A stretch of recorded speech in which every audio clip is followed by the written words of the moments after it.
So గతంలో ఎన్నడూ లేని విధంగా ఈ సీజన్లో అత్యంత భారీ వర్షాలు రెండు జిల్లాలో అటు కామారెడ్డి ఉమ్మడి మెదక్ జిల్లాలో కురుస్తుండడంతో జనజీవనం అంతా కూడా అతలకుతలమవుతున్న పరిస్థితి. రామాయంపేట పట్టణాన్ని మనం చూస్తున్నాం. రామాయంపేట పట్టణ విజువల్స్ కనుక చూసినట్టయితే చాలా హృదయ విదారక దృశ్యాలు మనకు కళ్ళకు కట్టినట్టుగా కనబడతాయి. ఒక్కసారి ఇప్పటివరకు తాజాగా వచ్చిన సెంటీమీటర్లు అంటే ఎక్కడెక్కడ ఎంత వర్షపాతం నమోదైందని తెలిస్తే అసలు మనకే ఆశ్చర్యం అనిపిస్తుంది. కామారెడ్డి జిల్లాలో ఆర్కొండ 41 సెంటీమీటర్లు పడిందట, 41.8 సెంటీమీటర్స్. కామారెడ్డి టౌన్లో 27 సెంటీమీటర్లు, బిక్కనూరులో 24 సెంటీమీటర్లు, పాతరాజంపేటలో 23.5 సెంటీమీటర్లు, నాగపూర్లో 22.2 సెంటీమీటర్లు, దోమకొండలో 21 సెంటీమీటర్ల వర్షపాతం నమోదైంది. ఇక మెదక్ జిల్లా సార్ధనలో 20 సెంటీమీటర్లు, రామాయంపేటలో 17.2 సెంటీమీటర్ల వర్షపాతం నమోదైనట్టు లెక్కలు చెబుతున్నాయి. ఒకసారి మా బ్యూరో చీఫ్ సత్యం ఉన్నారు. సత్యం కూడా ఎప్పటికప్పుడు అప్డేట్ తీసుకునే ప్రయత్నం చేస్తున్నారు. సత్యం, ఏం జరుగుతుంది? మెదక్ అదేవిధంగా కామారెడ్డి రెండు జిల్లాల పరిస్థితి ఎట్లా ఉంది? ప్రభుత్వం ఈ రెండు జిల్లాలను హై అలర్ట్గా ప్రకటించిన నేపథ్యంలో ఎలాంటి చర్యలు తీసుకుంటుంది? భారీగా వర్షాలు కురుస్తున్న నేపథ్యంలో నిన్న అర్ధరాత్రి నుంచి కురుస్తున్న భారీ వర్షానికి ఇటు కామారెడ్డి అదేవిధంగా ఉమ్మడి మెదక్ జిల్లా అతలాకుతలమైంది. దాదాపు అత్యధికంగా కామారెడ్డి ఆర్కొండలో 41 సెంటీమీటర్ల భారీ వర్షం కురవడంతో కామారెడ్డి పరిసర ప్రాంతాలంతా కూడా అతలాకుతలమయ్యాయి. కామారెడ్డి టౌన్లో ప్రధానంగా కామారెడ్డి టౌన్ పరిసర ప్రాంతాలంతా కూడా భారీగా వర్షం కురుస్తుంది. ఇంకా వర్షం అతి భారీ వర్షం ఉందని ఇప్పటికే వాతావరణ శాఖ హెచ్చరించిన నేపథ్యంలో ఇటు కామారెడ్డి మెదక్కి నిన్న అర్ధరాత్రి నుంచి ఇప్పటి వరకు రెడ్ అలర్ట్ ఉంది. ఇంకా ఈ రోజు నుంచి రేపు ఉదయం వరకు కూడా ఇప్పుడు తాజాగా వచ్చిన అలర్ట్ ప్రకారం చూస్తే ఇంకా రెడ్ అలర్ట్ ఉండడంతో ఆ రెండు జిల్లాలకు భారీ వర్ష సూచన ఇంకా పొంచి ఉంది అని ఇప్పటికే వాతావరణ శాఖ ఇచ్చింది. ఇక రాష్ట్ర ప్రభుత్వం హై అలర్ట్ ప్రకటించింది. ఆయా జిల్లా కలెక్టర్లు ఎన్డీఆర్ఎఫ్ బృందాలను కూడా ఆ రెండు జిల్లాలకు పంపించింది. ప్రధానంగా కామారెడ్డిలో ఎక్కడెక్కడ ఇబ్బంది ఉంది, ఎక్కడ ప్రజలు ఎక్కువగా ఇబ్బంది పడుతున్నారు, తక్కువ సమయంలో ఎక్కువ వర్షపాతం నమోదు కావడం వల్ల ఎక్కువగా వరదలు లేదంటే లోతట్టు ప్రాంతాల్లో ప్రజలు ఇబ్బంది పడుతున్నారు, ఎక్కడైతే పరిసర ప్రాంతాలంతా కూడా వరదతో నిండిపోయాయో వారిని అందరూ కూడా బయటకు తీసుకొచ్చే ఒక ప్రయత్నం ఇటు పోలీసులు అదేవిధంగా ఎన్డీఆర్ఎఫ్ బృందము అధికారులంతా రెవెన్యూ అధికారులంతా కూడా ముందుగా అలర్ట్ చేస్తున్నారు. వారిని సురక్షిత ప్రాంతాలకు తరలిస్తున్నారు. ఇక కామారెడ్డి జిల్లాలో ఒకసారి పరిశీలిస్తే బిక్కునూరు మండలంలోని ఎడ్లకట్ట వాగు పొంగి పొర్లుతుంది. అక్కడ ఉధృతంగా వరద రావడంతో పరిసర ప్రాంతాల గ్రామాల మొత్తం పూర్తిగా వారికి రాకపోకలు బంద్ అయ్యాయి. గ్రామం నుంచి బయటికి వెళ్ళే పరిస్థితి లేదు. ఆ గ్రామాలకు వెళ్ళలేని పరిస్థితి ప్రస్తుతానికి ఇంకా కొనసాగుతుంది. జాతీయ రహదారిపై దాదాపు భారీగా ట్రాఫిక్ జామ్ అయింది. హైదరాబాద్ కామారెడ్డికి వెళ్ళే రహదారికి పూర్తిగా అధికారులు రాకపోకలు బంద్ చేశారు. భారీగా హైదరాబాద్ నుంచి కామారెడ్డి అంటే నిజామాబాద్ కామారెడ్డి వైపు వెళ్ళే రహదారి పూర్తిగా బంద్ అయింది. ఆ ప్రాంతంలో ఉన్న వాగు భారీగా వరద చేరడంతో దాదాపు 7 నుంచి 8 కిలోమీటర్ల ట్రాఫిక్ జామ్ అయింది. ఈరోజు పండగ కావడంతో జిల్లాకు వెళ్ళే ప్రజలంతా కూడా హైదరాబాద్ నుంచి జిల్లా వెళ్ళే అంతా కూడా ఆ రోడ్డు పైన ఎదురు చూస్తున్న పరిస్థితి. కానీ ఇప్పటికిప్పుడు మరో మార్గంగా వారిని తరలించే పరిస్థితి లేదు కాబట్టి ప్రధాన రహదారి పైననే అన్ని వాహనాలు కూడా వెయిట్ చేస్తున్న పరిస్థితి. దాంతోపాటు ఇప్పటివరకు సికింద్రాబాద్ నిజామాబాద్ మధ్య పూర్తిగా రాకపోకలు ఆగిపోయాయి. రైల్వే ట్రాక్ పైన వరద నీరు ప్రవహిస్తుండడంతో రైళ్లను కూడా పూర్తిగా సికింద్రాబాద్ నుంచి కామారెడ్డి వైపు వెళ్ళే రైళ్లన్నింటి కూడా దారి మళ్లిస్తున్నారు. ఇక ఎల్లారెడ్డి మండలం తిమ్మాపూర్ చెరువు తెగిపోయింది.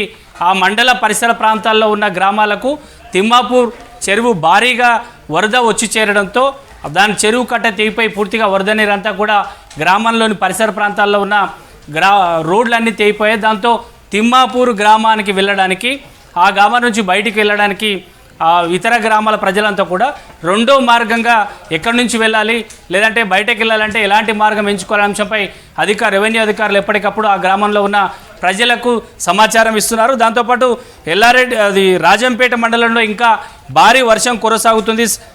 నిజాం సాగర్ మండలం బొగ్గుగుర్చే సమీపంలో వరదలు చిక్కుకున్న 10 మంది కార్మికులను రెస్క్యూ చేసే ప్రయత్నం రెవెన్యూ శాఖ అధికారులు చేస్తున్నారు. వారిని బయటకు తీసుకొచ్చే ఒక ప్రయత్నం ఇంకా కొనసాగుతుంది. కామారెడ్డి జిల్లాలో కూడా ఇంకా వర్షం ఇంకా కొడుతూనే ఉంది. నగరంలో భారీగా లోతట్టు ప్రాంతాల్లో ఉన్న హౌసింగ్ కాలనీకి పోయి భారీగా వరద నీరు చేరింది. జిఆర్ కాలనీలో ఇప్పటికే పలు ఇళ్లలోకి వరద నీరు చేరింది. వారిని అందరూ కూడా మున్సిపల్ అధికారులంతా కూడా వారిని బయటకు తీసుకొచ్చే సురక్షితంగా బయటకు తీసుకొచ్చే ఒక ప్రయత్నం ఇంకా కొనసాగిస్తున్నారు. ఇక దీంతో పాటు ఉమ్మడి మెదక్ జిల్లాకు నిన్న రాత్రి నుంచి భారీగా వర్షం తాకిడి ఉంది. భారీగా అతి భారీ వర్షం ఇంకా కురుస్తూనే ఉంది. ఉమ్మడి మెదక్ జిల్లాకు రేపటి వరకు కూడా వాతావరణ శాఖ లేటెస్ట్గా రెడ్ అలర్ట్ ప్రకటించింది. ఇక రామాయంపేట మెదక్కు పూర్తిగా తెగతే దారి రామాయంపేట నుంచి మెదక్కు వచ్చే మార్గాన్ని పూర్తిగా వరద నీరు ముంచెత్తడంతో రామాయంపేట నుంచి మెదక్కు వచ్చే మార్గం పూర్తిగా బంద్ అయింది. అక్కడున్న స్థానిక ఎమ్మెల్యే మెదక్ ఎమ్మెల్యేతో పాటు కాంగ్రెస్ పార్టీ సీనియర్ నేతలంతా కూడా అక్కడ ప్రజలను సురక్షితంగా ఉండాలని ఒక వారికి సలహాలు ఇస్తున్నారు. ఇక మెదక్ జిల్లా సంబంధించిన కలెక్టర్ను కూడా అలర్ట్ చేశారు. రాష్ట్ర ప్రభుత్వం ఎక్కడైతే వరదలు అత్యధికంగా ఉన్నాయో ఆయా జిల్లాల్లో ప్రజలంతా కూడా అవసరమైతేనే బయటకి రావాలి, లేదంటే గ్రామం విడిచి బయటకు రావద్దు అనే అంశాన్ని సమాచారం కూడా రాష్ట్ర ప్రభుత్వం ఇస్తుంది. ప్రధానంగా రామాయంపేట మెదక్ రహదారి కట్ అయింది. ఇక హైదరాబాద్ నుంచి రామాయంపేట వెళ్ళడానికి ప్రస్తుతానికి దారి లేదు. మెదక్ మీదుగా రామాయంపేట వెళ్ళాలనే ఏ విధంగా వెళ్ళాలి అనే సమాచారం ముందస్తుగా ఇటు ఆర్టీసీ అదేవిధంగా రెవెన్యూ అధికారులు ప్రజలకు ఇస్తున్న పరిస్థితి. మొత్తంగా ఉమ్మడి మెదక్ జిల్లా తూప్రాను రామాయంపేట మెదక్ పరిసర ప్రాంతాల్లో భారీగా వర్షం ఇంకా కురుస్తూనే ఉంది. ఇక ధూప్ సింగ్ తండా విషయానికి వస్తే ధూప్ సింగ్ తండా ఇప్పుడేనే కాదు గతంలో ఎన్నడూ లేని విధంగా ఈసారి భారీ వర్షం కురిసింది. ఆ తండా పరిసర ప్రాంతాల్లో ఉన్న గ్రామాలకు పూర్తిగా రహదారులు కట్టయ్యాయి. నక్కవాగు తండా చెరువు కట్ట తెగిపోవడంతో ఒక్కసారిగా వరద వచ్చి ధూప్ సింగ్ తండాకు చేరింది. ఆ తండాలో ఉన్న గ్రామ ప్రజలంతా కూడా ప్రస్తుతానికి ఇళ్లపైకి ఎక్కి ప్రస్తుతానికి బయటకు వచ్చే ఒక ప్రయత్నం చేస్తున్నారు. ఇప్పటికే రెవెన్యూ ఎన్డీఆర్ఎఫ్ సిబ్బంది ఆ పరిసర ప్రాంతాలకు చేరుకుంది. ఇతర గ్రామాల నుంచి ధూప్ సింగ్ తండాకు వెళ్ళే మార్గాన్ని పూర్తిగా ఎన్డీఆర్ఎఫ్ బృందాలు ఎవరిని లోపలికి వెళ్లకుండా ప్రయత్నం చేస్తున్నారు. ధూప్ సింగ్ తండాలో ఉన్న ప్రజలను బయటికి తీసుకురావడానికి రెవెన్యూ శాఖ తీవ్రంగా ప్రయత్నం చేస్తుంది. ఇప్పటి వరకు అయితే ఎక్కడ ప్రమాదం జరగలేదు, ఎక్కడ మృతులు చేరలేదు. ఒకవేళ వరదల్లో కొట్టుకుపోయిన కారణాలు లేదంటే కొట్టుకుపోయిన వారిని రక్షించే ప్రయత్నంలో ఎన్డీఆర్ఎఫ్ రెవెన్యూ సిబ్బంది చాలా సీరియస్గా ప్రయత్నం చేస్తుంది. ఎక్కడ ఎవరి ఇబ్బంది పడకుండా ఎక్కడైతే భారీగా వరద వస్తుందో ఏదైతే చెరువులు తెగిపోయి రోడ్లపైకి వాగు వరదలు వస్తున్నాయో ఆ సమాచారాన్ని ముందుగా జిల్లా కలెక్టరేట్కి సమాచారం ఇస్తున్నారు. ఆయా మండలాలకి సమాచారాన్ని చేయడంతో ఆ గ్రామ పరిసర ప్రాంతాల్లో ఉన్న గ్రామ ప్రజలంతా కూడా ఆ గ్రామం వెళ్లకుండా ముందుగా కట్టడి చేయగలుగుతున్నారు. ఇక పోలీసులు రెవెన్యూ శాఖ ఎక్కడైతే ధూప్ సింగ్ తండా ఉందో ఆ తండాకి వెళ్లకుండా అన్ని మార్గాలు బంద్ చేశారు. ఆ తండాలో ఉన్న ప్రజల్ని బయటకు తీసుకొచ్చే ఒక ప్రయత్నం చేస్తున్నారు. రాష్ట్ర వ్యాప్తంగా కూడా ఇంకా మరో 2-3 రోజుల పాటు భారీ వర్ష సూచన ఉండడంతో ప్రధానంగా కామారెడ్డి ఉమ్మడి మెదక్ జిల్లాకు ఇంకా రెడ్ అలర్ట్ ఉంది. కాబట్టి ఆయా గ్రామాల ప్రజలు ఎవరు బయటకు రావద్దు, అవసరమైతేనే అక్కడ పరిస్థితి మాత్రం ప్రస్తుతానికి అదుపులో ఉంది.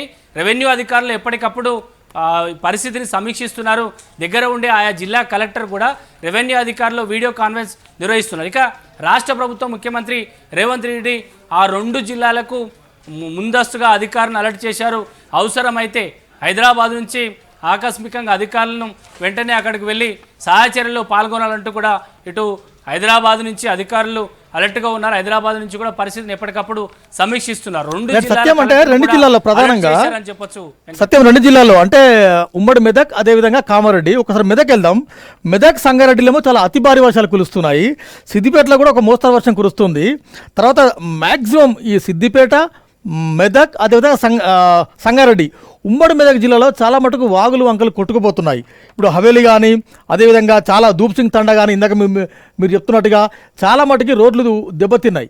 ఒక తండా నుంచి ఇంకొక తండాకి సమాచారం పూర్తిగా స్తంభించిపోయింది. పవర్ కట్ అయిపోయింది, రోడ్లు కట్ అయిపోయినాయి. తర్వాత హైదరాబాద్ కూడా రాకపోకలు బంద్ అయిపోయినాయి. రాష్ట్ర ముఖ్యమంత్రి, ఇన్ఛార్జ్ మంత్రి అదేవిధంగా మిగిలిన వారందరూ కూడా అలర్ట్ అయినారు. నిజంగా కూడా ఈ సాయంత్రం వరకు కొంత ఆయా ప్రాంతాలు రిస్టోర్ అయ్యే అవకాశం ఉందా? అంటే వెంకట్ ఇప్పటివరకు కూడా నిన్న అర్ధరాత్రి నుంచి కురుస్తున్న భారీ వర్షానికి ఇప్పటివరకు వర్షం ఇంకా కొనసాగుతూనే ఉంది. కామారెడ్డి, మెదక్ 2 జిల్లాలకు వాతావరణ శాఖ ఈరోజు అంటే తాజాగా ఇప్పుడు రిలీజ్ చేసిన బులెటిన్ ప్రకారం కూడా ఇంకా రెడ్ అలర్ట్ ఉండడంతో ఒకవేళ వర్షం తగ్గే పరిస్థితి లేదు కాబట్టి ఆ గ్రామాల నుంచి ఎవరిని బయటకు రాకుండా చూడడం ఒక మార్గం అయితే, ఆ గ్రామాల వైపు వెళ్ళే వారిని ముందుగా అలర్ట్ సమాచారం ఇవ్వడం అంటే జిల్లా కలెక్టరేట్ నుంచి మండల కేంద్రానికి, మండల కేంద్రం నుంచి ఆయా గ్రామ రెవెన్యూ ఆఫీసర్లకు సమాచారం ఇవ్వగలిగితే ఆ గ్రామాల వైపు వెళ్ళే రహదారులు ఎవరు వెళ్ళకపోవడం వల్ల ఒక ప్రాణ నష్టాన్ని జరగకుండా రాష్ట్ర ప్రభుత్వం చేసే అవకాశం ఉంది. కాబట్టి రాష్ట్ర ప్రభుత్వం, రెవెన్యూ అధికారులు ముందుగా అందరికీ సమాచారం ఇచ్చే ప్రయత్నం చేస్తున్నారు. ఎక్కడైతే భారీ వర్ష సూచన ఉంది, రెడ్ అలర్ట్ ఎక్కడైతే ఉందో ఆయా పరిసర ప్రాంతాల్లో ప్రజలు ఎవరు బయటకు రావద్దు, అత్యవసరం అయితే తప్ప బయటకు రావద్దు. ఒకవేళ అత్యవసరం ఉన్న రెవెన్యూ అధికారులకు సమాచారం ఇవ్వాలని ప్రభుత్వ అధికారులంతా కూడా ఆయా జిల్లా కేంద్రాలు రెవెన్యూ అధికారులకు, గ్రామ పంచాయతీలో ఉన్న రెవెన్యూ సిబ్బందికి సమాచారం, దీని ద్వారా గ్రామం నుంచి బయటకు రాకుండా ఎక్కడైతే వరద నుంచి ఇబ్బంది అవుతుందో ఆయా మార్గాల నుంచి ప్రయాణించకుండా రాష్ట్ర ప్రభుత్వం చర్యలు తీసుకోగలుగుతుంది. అందుకే రాష్ట్ర ప్రభుత్వం ఆ 2 జిల్లాల్లో రెడ్ అలర్ట్ ప్రకటించింది. ఒకవేళ వర్షం తగ్గితే తప్ప ఆ గ్రామాల వాళ్ళకు లోపలికి వెళ్ళే పరిస్థితి లేదు. రెవెన్యూ అధికారులు కానీ ఎన్డీఆర్ఎఫ్ సిబ్బంది కూడా లోపలికి వెళ్ళి రిస్క్ చేసే పరిస్థితి లేదు. ఎందుకంటే హెలికాప్టర్ ద్వారా అక్కడ చిక్కుకున్న వారిని బయటకు తీసుకురావాలన్నా వాతావరణం సహకరించే పరిస్థితి లేదు. కాబట్టి ఎవరు అధికారులు కూడా ఇప్పటికిప్పుడు వెంటనే రిస్క్ చేసే పరిస్థితి లేదు. కాబట్టి ఉన్నవారిని ఉన్న చోట సురక్షితంగా కాపాడడమే ప్రస్తుతానికి రెవెన్యూ సిబ్బంది చేసిన పరిస్థితి. అందుకే రాష్ట్ర ప్రభుత్వం ముందుగా రెవెన్యూ అధికారులను అలర్ట్ చేసింది. ఎందుకంటే రాష్ట్ర స్థాయి నుంచి గ్రామ స్థాయి వరకు రెవెన్యూ సిబ్బంది అంతా కూడా వెంటనే రెస్పాండ్ అయ్యే అవకాశం ఉంది.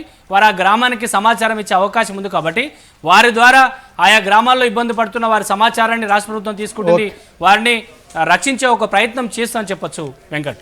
Thank you.